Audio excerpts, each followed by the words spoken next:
Hello बच्चों, स्वागत है आपका अपने यूट्यूब चैनल जैकपुर पे। बच्चों, आज के इस वीडियोस में हम डिस्कस करने वाले हैं कक्षा 9 का मंथली असेसमेंट जो है आपका नवंबर का। ठीक है, मासिक मूल्यांकन है। यहाँ पे थोड़ा सा स्पेलिंग आपका मिस्टेक हो रहा है।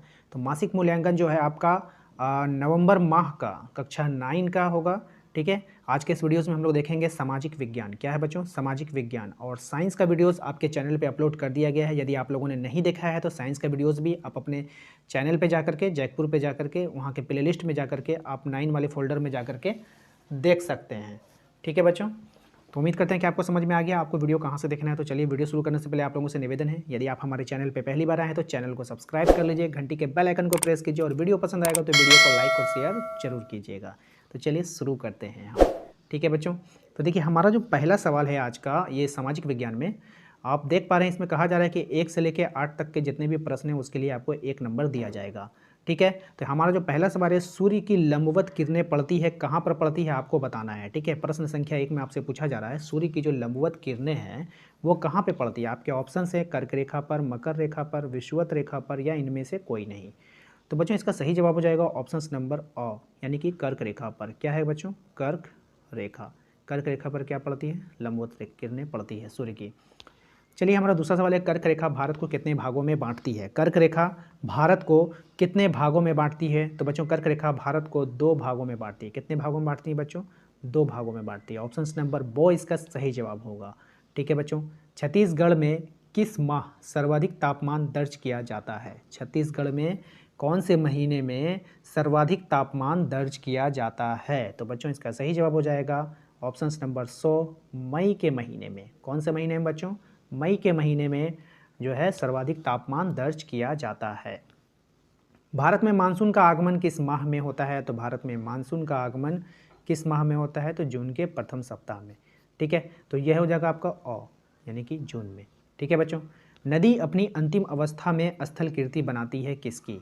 ठीक है बच्चों, थोड़ा सा यहाँ पे कन्फ्यूज़न है मुझे। ठीक है, ऐसे आंसर इसका 2 यानी झील होना चाहिए, लेकिन थोड़ा सा कन्फ्यूज़न है, आप लोग देख लीजिएगा। ठीक है, ये मत कहिएगा कि सर ने गलत बताया। सर को भी देखिए, मैं भी इंसान हूँ, मुझे उम्मीद है कि ये झील होगा, लेकिन अगर कन्फ्यूज़न है ऐसे आप देख लेंगे। ठीक है, नेक्स्ट सवाल है हमारा, भारत पाक के बीच सिंधु जल समझौता, जल नहीं होगा बच्चों, यहाँ पे जल होगा। क्या होगा बच्चों?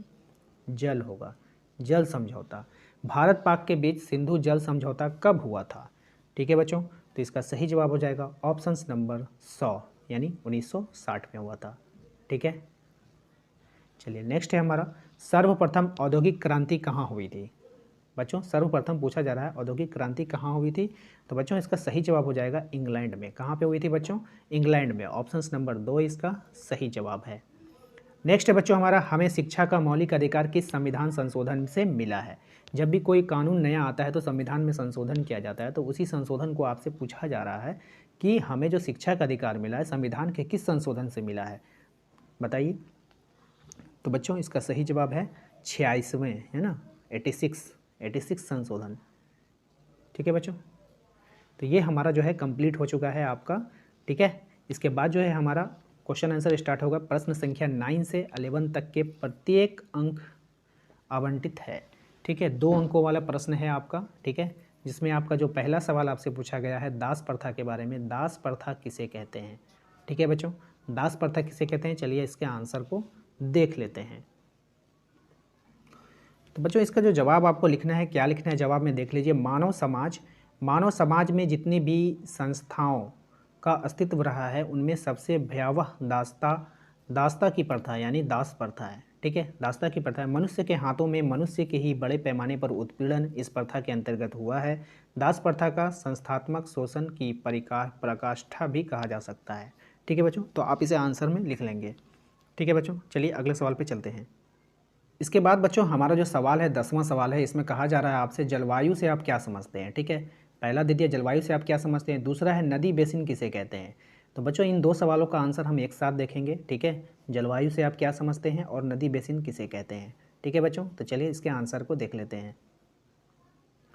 तो बच्चों हमारा जो सवाल था जलवायु से आप क्या समझते हैं, इसके लिए इसमें आपको आंसर क्या देना है, चलिए मैं आपको बता देता हूँ। इसमें आपको आंसर देना है बच्चों कि जलवायु विज्ञान की वो भौतिक भूगोल की एक शाखा है जिसके अंतर्गत संपूर्ण पृथ्वी अथवा किसी स्थान विशेष ठीक है। किसी स्थान विशेष की जलवायु का अध्ययन किया जाता है। भौतिक पर्यावरण के विभिन्न घटकों, जलवायु महत्वपूर्ण घटक है। जलवायु को प्रादेशिक विभिन्नता की कुंजी भी कहा जाता है। तो ये आपका जलवायु किसे कहते हैं उसका आंसर हो गया।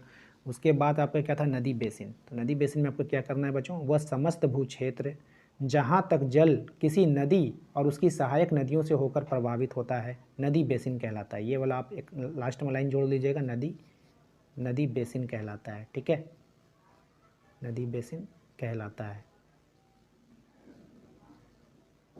तो उम्मीद करते हैं बच्चों आपको समझ में आ गया था वो। ठीक है, इन दोनों प्रश्नों का उत्तर आपको मिल गया है, तो इसे आप अपने कॉपी पे नोट कर सकते हैं, स्क्रीनशॉट ले सकते हैं। चलिए हम अपने अगले सवाल पे चलते हैं। तो बच्चों हमारा जो अगला सवाल आप ध्यान से देख पा रहे हैं अपने स्क्रीन पर कि 12 नंबर सवाल में आपसे कहा जा रहा है कि सार्वजनिक स्थान किसे कहते हैं अथवा महिला आयोग कौन कौन से कार्य करती है। तो आपको जो है इसमें से सिर्फ एक सवाल का जवाब देना है, या तो आप इसका जवाब दें या तो आप इसका जवाब दें। ठीक है, तो मैं जो जवाब देने वाला हूँ इसमें मैं आपको सार्वजनिक स्थान के बारे में जवाब देने वाला हूँ। तो चलिए इसके जवाब को जान लेते हैं। तो बच्चों इसका जो सार्वजनिक स्थान का जो आपका आंसर हो जाएगा आपके स्क्रीन पर दिखाई दे रहा है। ठीक है, तो यहाँ पर आपको लिखना है कोई भी संगठन, सरकार, यहाँ पे होगा जो। ठीक है, कोई भी संगठन, यहाँ पे थोड़ा सा मिस्टेक है बच्चों, यहाँ पे कोई भी संगठन जो सरकार, ठीक है, पहले लिखिएगा जो फिर लिखिएगा सरकार, कोई भी संगठन जो सरकार के स्वामित्व और नियंत्रण में है सार्वजनिक क्षेत्र की इकाई कहलाता है। यहाँ सार्वजनिक का अभिप्राय सरकार, ठीक है, सरकार है और ना कि आम जनता। अपने सृजन और उन्हें कार्य करने की जो स्वतंत्रता तथा स्वायत्तता दी जाती है उसके आधार पर सार्वजनिक क्षेत्र की इकाइयों को विभागीय उपक्रमों, निगमों और कंपनियों में बांटा जाता है।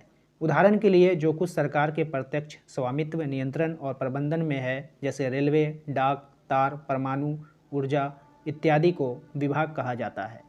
तो बच्चों ये था आपका सार्वजनिक क्षेत्र के बारे में। आप इसे नोट कर लें अपने कॉपी पे या फिर स्क्रीनशॉट ले लें। ठीक है, यहाँ पे बच्चों थोड़ा सा मिस्टेक था, मैं आपको बता चुका हूँ। यहाँ पर आपको करना है कोई भी संगठन जो सरकार के, ठीक है, जो सरकार यहाँ पे ऐड कर लीजिएगा। ठीक है बच्चों, मैं एक बार फिर से लिख देता हूँ जो, ठीक है, सरकार, जो सरकार के स्वामित्व और नियंत्रण में है। ठीक है बच्चों, तो आप इसे स्क्रीनशॉट ले लें, अपने कॉपी पे नोट कर लें, वीडियो रोक के, जैसे भी आपको करना है आप कर लें। चलिए हम अपने अगले सवाल पे चलते हैं। बच्चों 13 नंबर सवाल को देखिएगा ध्यान से। 13 नंबर सवाल में आपसे कहा जा रहा है कि उपवाह एवं अपवाह तंत्र से आप क्या समझते हैं।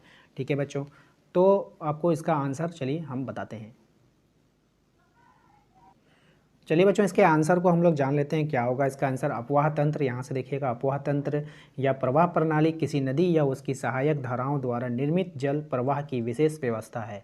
यह एक तरह का जल तंत्र होता है, जाल तंत्र होता है या नेटवर्क है जिसमें नदियाँ एक दूसरे से मिलकर जल एक दिशीय प्रवाह का मार्ग बनाती है। अपवाह शब्द एक क्षेत्र नदी तंत्र की व्याख्या करता है। भारत के भौतिक मानचित्र को देखिए, आप पाएंगे कि विभिन्न दिशाओं में छोटी छोटी धाराएं आकर एक साथ मिल जाती है तथा एक मुख्य नदी का निर्माण करती है। अंततः इनका विकास किसी बड़े जलाशय जैसे झील या समुद्र या महासागर में होता है। तो बच्चों इसका सही जवाब हो गया ये। चलिए इसे नोट कर लेंगे अपने नोटबुक पे या फिर इसका स्क्रीनशॉट ले लेंगे। ठीक है बच्चों, चलिए अपने अगले सवाल पे चलते हैं। बच्चों हमारा अगला सवाल है 14 नंबर सवाल को देखिएगा। इसमें आपसे कहा जा रहा है औद्योगिक क्रांति में लोहा और इस्पात उद्योग का क्या योगदान था, आपको इसके बारे में बताना है या फिर औद्योगिक विकास का समाज पर पड़ने वाले प्रभाव को आपको बताना है। तो हम जो जवाब देंगे इसमें पहले वाले का, औद्योगिक क्रांति लोहा इस्पात उद्योग का क्या योगदान था। ठीक है बच्चों, चलिए इसके आंसर को देख लेते हैं। तो बच्चों इसका जवाब में आपको लिखना है यहाँ पर इन उद्योगों में लोहा एवं इस्पात उद्योग का सबसे महत्वपूर्ण है। ठीक है, इन उद्योगों में मतलब कि औद्योगिक क्रांति में, ठीक है ना, यहाँ पे आपको लिखिएगा औद्योगिक क्रांति में, यहाँ से इसको हटा दीजिएगा बच्चों। यहाँ पर आपको थोड़ा सा यहाँ पे एडिट करना है औद्योगिक, ठीक है, इस तरह से औद्योगिक क्रांति में, जो आपको क्वेश्चन में औद्योगिक क्रांति में लोहा एवं इस्पात उद्योग का सबसे महत्वपूर्ण है।